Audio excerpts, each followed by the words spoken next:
Gano'n muna tayo, mangumur tayo ng ano. Talong dito, may nakita tayong talong. Ito, oh. Yan. Kuhain na natin. Bismillah. Yun. Ayos, nakakuha tayo ng isang talong. Tingin pa tayo dito, baka meron pa dito. Mga maliit pa, yung iba. Maliit pa. Ito ang palaya, kuhain na rin natin. Ang palaya. Yan. Bismillah. Ay naku, kailangan tayo kumuha ng ano, ng blade. Kasi ano, matibay. Matibay. O yung ating palaya, hindi na masyado nating ano, pinalalakayan pa. Kuha natin. Yun. Ayos. Pwede natin ang kuhanin ng ating mga palaya. Ito pinakataga tayo sa ating palaya yan. Yung pa, ito pa. Basta yung ano, yung ang palaya natin ay medyo malaki-laki na. Kinukuha na natin ng, hindi natin talaga palaki ng ano, ng malaki yung ano, yung ang palaya. Yan. Kuha na natin. Yan.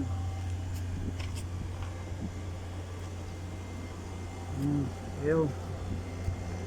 Ayos. Ito, yung meron pa tayong isang talong doon. May nakita tayong isang talong.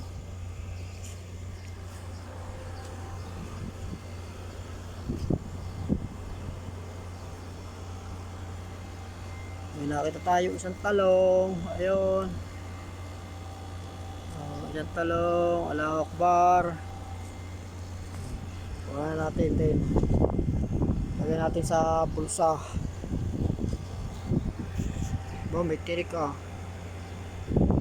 Tirik din pala ng kaunti itong ano ito. Ayos, nakaila tayo na ano.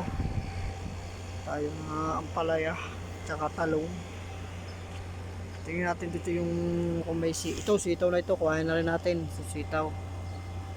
Kuhain na natin din ang sitaw. Yan. Alhamdulillah.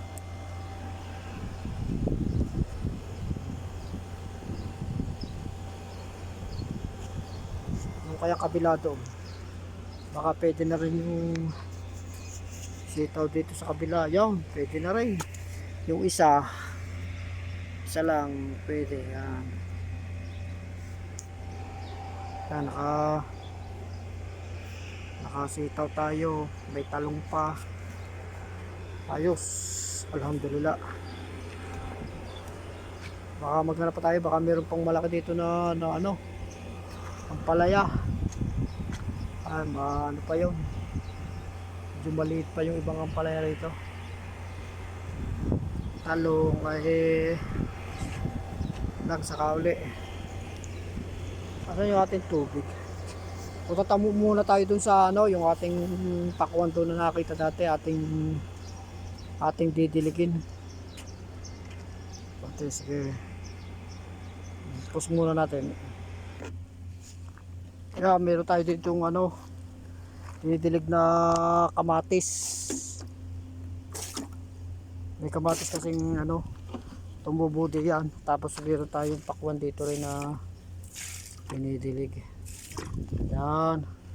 Okay, madilig natin eh, alhamdulillah, ano, nabuhay. Kaya ayos yan.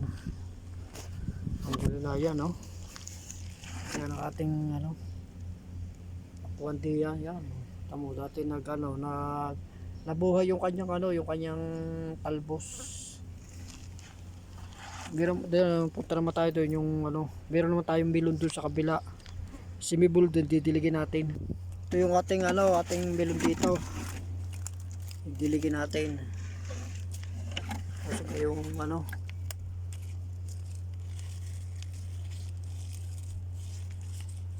Yun. Ayan, dito pala ating diligayan, no? Idilig natin para si mabuhay. Ayan. Mga ano nga siya, may mga buko na siya ay magtuloy yung kanya mga buko. Tapos meron pa tayo ditong ano, yung ampalaya. Ampalayan ligaw. Kailangan diligin natin.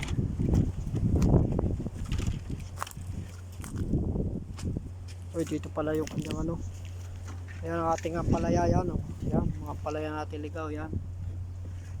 Dito natin siya dinidilig yan. Ayan. Meron tayong ampalaya pa itong ano eh, maliit.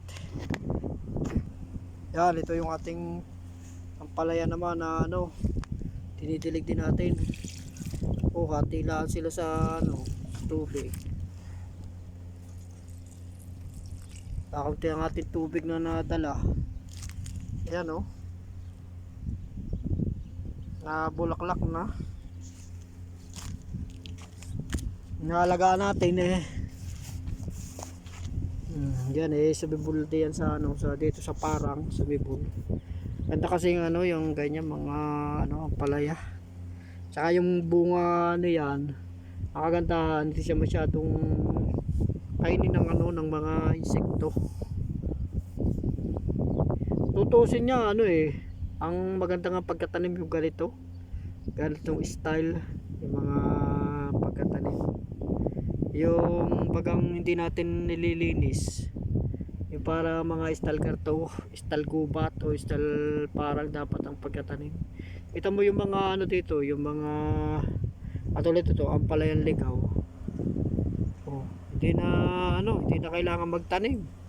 Pagka nga ikaw eh, ano, yung bang wala ka talagang hilig sa pagkatanim eh, yung napakagandang gayanin, ganitong style.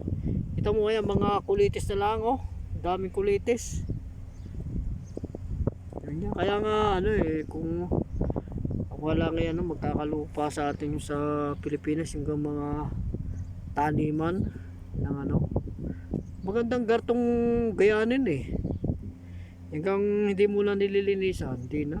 Tapos eh, ano, tatanim mo yung garto, yung mga ampalayan ligaw, mga kulitis, mga saluyot. Dito marami dito mga saluyot na ano, sumisibol lang ng kano, ng kanya. Kahapon nakapanguhan naman ako ng ano, ng saluyot. Tamo, meron ditong gartong kuwan, no. Nasaan na yun? Wala. Ayun, dito yung mga saluyot kung saan lang tumutubo. Mga saluyot. Kaya nga kung ano, kung tutusin, napakaganda yung ganitong style. Wala ka mang kahirap-hirap sa kuwan. Bakit kaya may dumi ng ano ba ito? Dumi ng camel. Parang dumi ng camel eh. Ibig sabihin, dati pala dito, ano, wala itong pader dati. Tapos siguro yung mga camel pa, ano, pag-alaga lamang dito. Ibig sabihin, kaya nagkaroon ng saluyot dito, gawa siguro ng mga camel. Kasi mga camel, siyempre kakainin nila yung ano, yung mga saluyot. Pagkatapos, siyempre dito naman sila mapapagala, bawa sa ilang nakapangay sila dun sa ibang lugar ng mga saluyot. Pagkatapos pag dumi nila, nakataon na sila ay napapunta sa lugar na ito. Pag dumi nila, di napunta rito yung ano, yung mga saluyot. Tapos ngayon yung umulan, sumibol yung mga saluyot, pati yung mga ganyan mga ano, pati siguro yung mga ano, ampalayan ligaw na yan, siguro kinain din niya ng ano, ng camel nung una. Oh, tapos pati yung mga kulitis. Tapos yung sumibol sila, dito na sila dumami. Kasi yung isang puno kasi ng ano, ng kulitis ano eh, pagkakadami ng ano, ng buto. Tapos yan, diyan sila ano, Nagkataon naman di yan na kuha sa may puno na yun na doon ano yung ako'y nagsalok doon ng ano na yung lupa na kuha. Ano may mga sumibol na kuha doon sa akin taniman yung mga ano ang palayang ligaw. Kaya yun siguro mga ano nakapagdala dito ng mga buto galing sa camel kasi ang camel kasi pag-alagala kung titingnan mo yung ano yung pader nito ano parang medyo bago pa lang hindi pa talaga nagtatagal ng mahabang panahon pader na ito kaya ngayon posibleng yung mga camel na yan ng ano kaya nagkaroon dito tsaka yung mga ano blackberries na ano wild kaya nagkaroon pati yung mga yan ganyan mga ulasima yan kasi yung kinakain niya ng ano ng mga camel ang daming mga ulasima na ano na sibol kaya ano alhamdulillah ilang araw na rin ako na ano na nakakapangain ng mga gulay sa ano sa parang sinutay natin madami pa dito yun marami din may ano mas malago yung aking kinukuha na doon sa ilalim ng puno na yun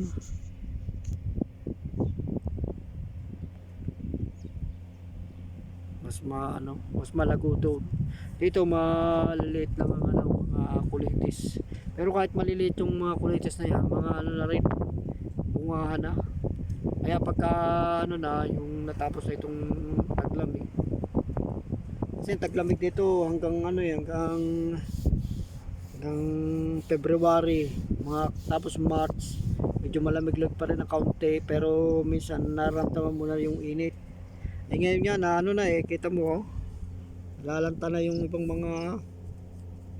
mga bagong natubo ng mga kulitis tamo yung kulitis na yan talagang kalit-liit pero umaano talaga bumubunga na rin sila kasi ano mga hindi na sila nakalaki kasi nabuto sila ng ano nahuli kasi silang ano tumubo kaya yung ano yung mga malalakas na buto yung mga matatabang buto sila yung mga unang tumutubo yung mga malalakas tapos yung mga mahihina mga nahuli silang tumubo yung kagaya niya mga nahuli silang tumubo kaya hindi na rin sila makalaki pero ano kahit paano magagaling din dahil kasi ang ginawa nila rin bumunga rin sila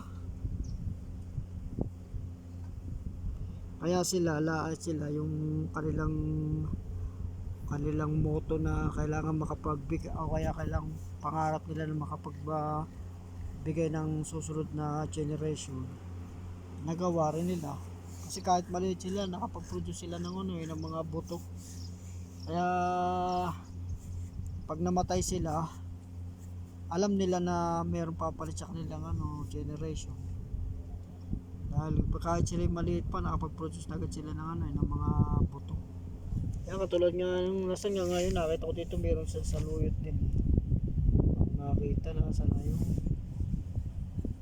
siguro rin yun yung saluyot na yun mahina natin ng buto kaya nangyari nahuli rin nawala maliit nakita ko ayun ayan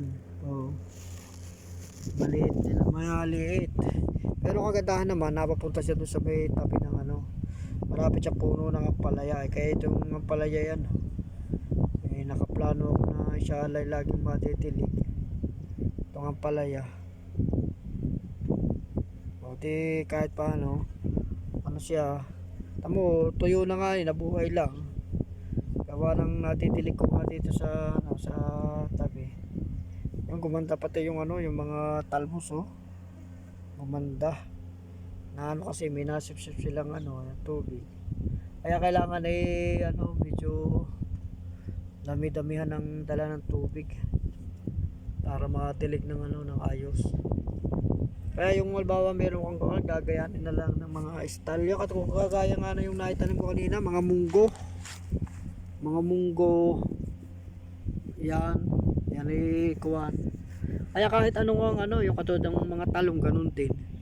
Yung mga talong kasi kapag yan yung mga madilaw nalaglag dyan sa sa lupa, yung mga bunga nilang na hinog na, tapos yan nalaglag na alaglag sa lupa, tapos ngayon siyempre mga ayan pagka ang nagtagal yung mga buto niya mga ngalat, o di automatic magkakaroon tayo basta nagtag-ulan, magsisibula na rin diyan yung mga buto ng mga nariya. Kung may mga buto diyan ng talong, sisibol na rin diyan. Tapos yung mga kamatis, yun yung alam mo, meron akong nakita yung wild na kamatis, hindi lang pinapansin yun yung cherry tomato. Doon ako sa Pilipinas nakakita ko doon sa mga mga tabi ng daan, may mga nasibol na ganyan yung mga cherry tomatoes. Kawan, yung cherry tomatoes lang na wild na kamatis yung nakikita sa para. Ako dati nakapagtanim na yun kaganda na yun sa kinamatis ang isda, dahil kasi yun talagang maasim siya. Ganda yung kung kaliliit maasim. Kaso yung ako'y lagi rin busy, akala ko may makukuha ulit ako na yun ng ng pananim niya. Di nagkataon naman nagkaroon ng bagyo, na wash out yung pati yung mga buto-buto doon na wash out din. Kaya nangyari hindi na ulit ako nakakuha ng kuha na yun. Kaganda na yun yung kamatis na yun, yung wild na kamatis. Ayun, kagandahan na yun kapag mayroong isang lugar na ganito, dito mapapalagay sa ganyan. Yun hindi ka na ulit magtatanim, dahil kasi basta yung mga hindi daanan ng baha, yan katulad ng mga garto, hindi ito daanan ng baha, yan bawa na nagkatubig dito, tapos may ipon lang yung tubig dito pa rin hanggang sa dito na rin matutuyo. Tapos kung mayroong mga buto ng kamatis dito, o di mangyari tuloy-tuloy ang kamatis. Sige na nga magtatanim, isang lang. Ang kuntit-kuntit kung tutuusin niya yung sa mga pagkukuhan parang nangyari pala sa atin, tayo rin naggumawa ng ating paghihirap. Tingnan mo ano sa mga pagkatanim mga hindi tayo mga practical. Ang gusto lagi kasi natin yung paghirapan ng lahat, samantalang kung gagayanin niya natin itong mga ganito tingnan mo ito, mga gulay na ito, hindi naman yan mga itinatanim. Hindi naman tinatanim yan mga gulay na yan. Sadya na kung dapat ganyan ang ating gagawin ng ating mga gulay. Ang kaya hindi nagiging ganito ang ating mga gulayan, mahilig kasi tayo maglinis. Ito yung mga ukurahan mga ukura, kahit yung sa mga taniman ng ukura, yung mga malalawak na taniman ng ukura. Kaya ng style nila diya kapag sila bawa yung ukura ay tumanda na, yung ukura ang gagawin nila doon sa tatabasin na nila lahat yun, tapos araruhin na naman, pati nga mga ugat ng yung ugat ng ukura ay linis yan lahat, linis. Pagkatapos magtatanim na naman. Ayun, lagi ang naging style, yung lagi kang bago ka makaani, lagi kang maghihirap muna, aararuhin mo yung yung lupa. Samantala kung gagayanin pala natin ang style nito, itong mga nasa parang, halimbawa ang gagawin ukurahan, may ukura ka diyan. Pagka pag matanda na yung ukura, tabasin mo lang, pero diyan mo na rin ibagsak sa kuha na yan. Diyan mo na rin ibagsak. O kaya igayanin mo yung nasa parang, yung ukra, matanda na yung yung ukra, di hayaan mo din sa tuyo. Ay kaso kasi, ang pinakamadali talaga, yung pinakamaganda, yung halimbawa yung kuhan mo, tabasin mo na lang. Tatabasin mo pag matanda na, di siya Di siyempre mga tuyo na yung mga bunga na yan, mga tuyo na. Ganyan naman ako rin, laging may mga ko. Tapos di mo na rin lagay sa baba na kuwan. Siya yan kapag ka napalapat yung kuwan, yung mga bunga na yan, pag nagtag-ulan. Tsaka na may mga tutubo di yan. Kasi meron akong nakita na yung mga okra na ang iba pumuputok ga yung ano na yan, pumuputok. Yung mga biyak na bitak baga yung kanyang mga mga bunga na bitak. Ngayon kapag hindi napalapat dun sa yung mga mapapalapat sa lupa, yun nga yun ang mga magsisibulan. Tapos may ukura ka na kuwan. May ukura. Kaya ibig sabihin, kahit di ka na pala ulit magtanim, katulad yung mga mga ampalaya, mga ampalaya. Kasi tulad dito, yung may ampalaya kan ligaw dito, ampalaya. Pagkatapos haya mo na yan, yung ampalaya. Pag nakakabisita ka, makukuha ka. Siyempre yung iba naman hindi mo naman makukuha. Siyempre maihinog na yun. Tapos magpapata ka na diyan ng mga buto sa kuwan. Kapag halimbawa yan nagtag-araw, di mamamatay na yung mga palaya na yan. Tapos pag nagtag-ulan, magsisibulan na naman. Tapos yung mga papaya din, ganito, mga papaya. Ang minsan nakikita ko yung mga papayahan. Kaya nangyayari, pag natapos yung papaya, ang ginagawa kasi na yung mga magpapapaya. Halimbawa, mataas na yung papaya. Taas na. Oy! Alhamdulillah. Still working. I'm taking a vegetable here. In the grass area. Vegetable. Too much vegetable here. Every day I taking vegetable here. Tapos ngayon yung mga magsisibulan na yun, yung mga kawan. Palagi ka na ngayon may mga ampalaya rin yan. Kahit nga yung naalala ko ang inay nga doon nagtanim ng ng kamote. Yung kamote. Pagkatapos yung kamote na yun, hinayaan na yung kamote na hindi na yun nililinis pabaya na yung kamote yan. Kung ilang taon na, minsan niya ako nakabalik doon makalipas ng 5 taon. May kamote pa rin tamo yun narong halo ng mga kuwan ng mga damo. Ay ang dami pa rin mga mga kamote. Naglaguan din ng mga kamote doon. Marami pa rin mga nakukuha mga talbos ng ng kamote. Kaya yung pala yung gayan may mga tanim. Minsan nga ang nangyayari kasi sa atin, yung mga kuwan, mahilig tayong maglinis. Yung laging lilinisin. At tulad nga na yung aking tanim kanina umaga. Sabi na yung yung ibang lahi. Dami namang mga basura doon sa ilalim. Kita mo. Kasi yung mga sila kapag nagtatanim, laging malinis. Ayaw nila yung mga tuyo-tuyong garton, mga dahon-dahon doon sa ilalim. Gusto nila yung taniman, yung lupa, pagkatapos yung mismong tanim lang. Ganon. Ayaw nila na yung may mga tuyo-tuyo din dahon. Mga damo-damo, binubunot nila yan. Yan ayaw. Gusto talaga na yung malinis na kawan. Ngayon, ang nangyayari naman, kailangan lagi natin magtatanim. Pero kung ngayon nga ang style gagaya natin yung yung nature. Kagaya nga na yung na yung kamutihan ng inay, umabot na ng yun ng 5 taon. 5 taon na. Hanggang sa ako'y nakatira. Baka hindi lang 5 taon yun. Kasi hanggang sa ako bumalik na ulit doon sa amin doon na kami nanirahan uli. Ay kawan, buhay pa rin yung yun. Nung kawan. Ngayon ako'y nagdating ulit sa ibang bansa. Hindi ko nalala kung ano na nangyari to, kung buhay pa rin. Nakapaghukay pa rin niya ako ng doon. Kasi minsan ako na bisita doon.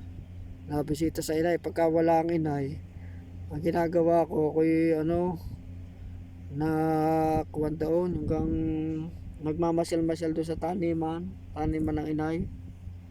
O tapos minsan ako nakuha kasi na yung mga talbos ng kamote at aking itinatanim dun sa ano, sa taniman ko dun sa amin doon. E di pag ako nakapasya, labay nakakita pa ako ng kawan eh. Yung gang mga tawag dito, yung laman ng kamote lumaman din, may laman. May laman pa yung kamote dahil kasi nagkataon na tag-araw doon eh, nakita ko may mga, sabi ko ba may nasuloy doon ako, sigurado may laman sa ilalim. Paghukay ko nga, laki ng laman, sabi ko baka may surot na. Pinutol ko, ba wala naman surot, walang tama. O biro mo yung kamote na yun na tumagal ng napakatagal na panahon. Kapalibhasa nga yung kuwan, hindi niya nililinisan. Hindi kaya kalimitan sa atin eh, pag kami mga taniman ka, lagi nang alis ang linis, alis ang mga damo. Gaya pa ang kuwan, ang mga ganyan, mga gulayan, laging gusto yung malinis. Kaya naman ang mangyayari, lagi ka na magtatanim. Tingnan mo yung kagaya na yung ano, kagaya na yung sa tatay naman, may taniman dati ng ano, ng kalabasa. Ngayon, nangyari nga ay kuwan, ang tatay napatigil na doon ng pagkatanim ng kalatanim at hanggang napagod na yata, napatigil, parang namahinga muna, nagpapahiyang muna at pahinga muna. Parang masama yata talaga ang lasa. Tapos ngayon yung sunod ng mga tanim, hindi muna siya nagtanim hanggang sa na ano, nagkaroon ng trabaho na iba. Hindi napatigilan ng tuluyan yung pagkatanim doon. Ngayon mayroong iba naman ngayon na gusto magtanim doon. Di nakiusap sa tatay, total hindi na naman tinatan, masayang naman, di sila na lang magtatanim. Di ngayon pinararo. Biro may pag-araro kuwan, may ano pa, yung paglinis na doon eh, may nakita pang kalabasa na hinog na yung kalabasa. Kita mo yung ano, yung gano, yung halimbawa kalabasahan yun, di ang ibig sabihin to, kung nagkataon tatay nagtatanim ulit doon tuloy-tuloy, nagkataon di siyempre yung kalabasa na yun na hindi nakita, halimbawa hindi nakita na yun, mabubulok na yun doon yung kalabasa. Pagkatapos siyempre pagka nagtag-ulan at ay nikuha yung mga buto na yun, magsisibulan yung mga mga buto. O di ibig sabihin magkakaroon ulit ng ng kalabasa doon. Pagkatapos nga yung minsan ako yung dati kong obitan dating patula, siyempre naging ugali na nga yung pagka patuloy matanda na, nililinis, tatabasin na tapos lilinisin ulit. Ay ngayon hindi ko masyadong yun. Ngayon, meron palang bunga na hindi ko napansin na nakasuksok dun sa sulok na kuwan. Abay, nung kuwan na kuwan ako magtatanim muli, kuwan nakita ko yan suluyan yung doon. Yung mga patula, suluyan. Pero hindi ko na yun na tinanim, suluyan ang yung hindi ko yun itinanim doon. Ibig sabihin, yung patula na yun, napalapat siya doon, nababad ng ulan. Pagkatapos sumibol siya. Kaya ibig sabihin, yung palang bawat may patulahan at yung hindi na natin nililinis, tapos kapag sila nagtagulan na uli, may kusa na ulit tutubo yan. Kaya pala doon sa ating mga taniman walang natubo dahil niyang mahilig natin linisin. Kasi yung kahit nga palay, kita mo yung palay. Ako dati nanonood din sa sa YouTube na kawan. Ngayon yung nagkataon yung di kay pagkatag-araw ang pakain sa baka, siyempre mga patay na mga damo. Di ang pakain sa baka, yung mga dayami, yung dayami. Ay ganyan di mga dayami ang kuha. Yung pala mga dayami doon, kahit yun na-treasure na yung kuwang yon. Yung pala may natitira pa ding mga mga palay doon.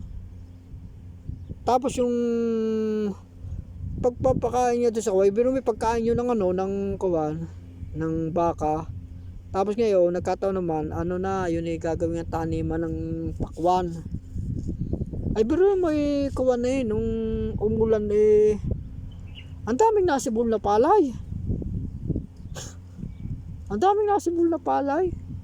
Kaya nga yung ano, yung kaso nga lang wala tinabas din yung kuwang yun dahil nga kasi ano eh gagawin niyang taniman ng ano, ng pakwan. Ay yun na lang ano, yung pag-isipan. Ibig sabihin, yung palang mga palayan, di sa bawa yung mga pagkapala na ano yung palay. Bawa naani na yung ano, yung palay. Hayaan mo lang yung pala doon. At yung pala may kusa na uling tutubo. Kaso nga lang yung ang ating ano kasi laging malinis tayo, lilinisin na. Di ba? O natapos na yung palay, lilinisin na naman natin. Ngayon, yung pala, kahit yun ianihin mo, may natitira pa ding mga palay diyan. Tapos yung palang mga ikakalat mo lang yung mga dayami ulit doon sa mga pinaganuhan ng palay, sa yung mismong taniman, ikakalat mo lang yung mga, may tutubo diyan. Pero may yung kuwang yun, ano, yun ipamakain lang sa baka, na yun pinagtreseran nyo na, pinagtanggalan nyo na ng mga palay. Oh. Ay, pero may mga tira-tira pa pala doon, ang daming tubo eh. Oh, ay di kung kukuhanin mo, tayo nga pala, mahilig lang tayo talaga sa paghihirap. Ganyan. Samantala kung susundin natin ang ano, ang nature, hindi na tayo mahihirapan. Tingnan mo nga katulad ng yung mga tumutubo lang dito. Kung ito pala mga ganito lang ating mga kinakain. Yung mga ganito, hindi na tayo mahihirapan. Tamo, ito hindi pa sila nangangailangan ng insecticide. Hindi siya nangangailangan ng abono. Ay kung ito sa atin dito kailangan pang diligin dahil kasi dito kasi ano katulad yan sa loob ng taon ay 2 oras lang ang naging ulan. Kaya kailangan talagang dilig. Ay sa atin lagi namang yung kartong ibabaw ay ano may tuyo pero yung ilalim sa atin ay basa, medyo basa sa atin kaya mas matagal ang buhay ng mga kawan. Ngayon hindi na natin kailangan ng ano yung maghanap pa ng mga pera na yan para pambili ng ganyang mga gulay.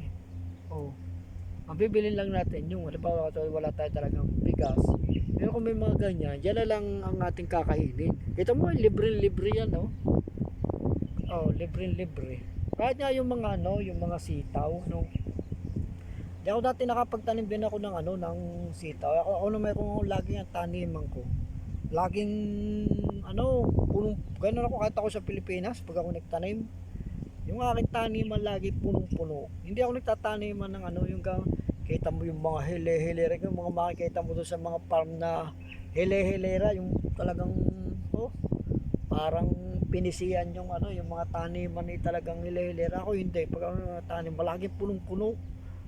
Gayon ako pag ako nagtatanim. Labo-labo. Ngayon, siyempre may mga tanim din mga sitaw, minsan na sitaw na siyempre merong sa sobrang dami ng aking mga tanim kaya hindi na nakikita yung ano, yung iba. Tapos ngayon hanggang sa nagtag-araw na, yung pala may mga sitaw pala diyan sa ilalim. Abay nung ano, nung nagtag-ulan nakita ko may mga nasipon na sitaw doon. Ibig sabihin, ganoon pala yung sa ating mga taniman. Lahat pala mag-automatic yan. Ang ano nga lang natin, binabago natin kasi ang style ng kalikasan. Pero kung ating susundin kung ano yung paraan ng kalikasan, hindi tayo mahihirapan sa gayaan. Hindi natin kailangan magtanim. Magtatanim tayo, halimbawa nakataw, ay wala ditong sitaw. Ayun, bibili ka ng buto, tapos magtatanim ka ng sitaw diyan. Tapos pag nakapagtanim ka na, taon-taon na yun may sitaw ka na kung ang susundin mo yung paraan ng kalikasan. Halimbawa, ay wala ditong ampalaya, bibili ka ng ampalaya, yun ang wala gusto mo makapangain ng ampalaya. Pero kung istalaga ang susundin mo yung paraan ng kalikasan, tapos isang beses ka lang nagtanim ng ano ng ampalaya at taon-taon ka na magkakatikim ng ampalaya na hindi mo na kailangan magtanim. Basta sundin mo lang yung paraan ng kalikasan. Huwag natin babaguhin. Yung kasing mga style ng tao, tayo mga tao, puro sa paghihirap na ano, napuna ko nagawa lahat sa paghihirap pagka sinunod mo. Pero kung susundin natin ang kalikasan, ay hindi tayo mahihirapan. Nakakuha. So sige, hanggang sa muli. At yun nga pala hindi pa nakapag-subscribe at saka nakapag-follow sa ating mga kwentuhan, mag-subscribe na at mag-follow na. Sige, salamat.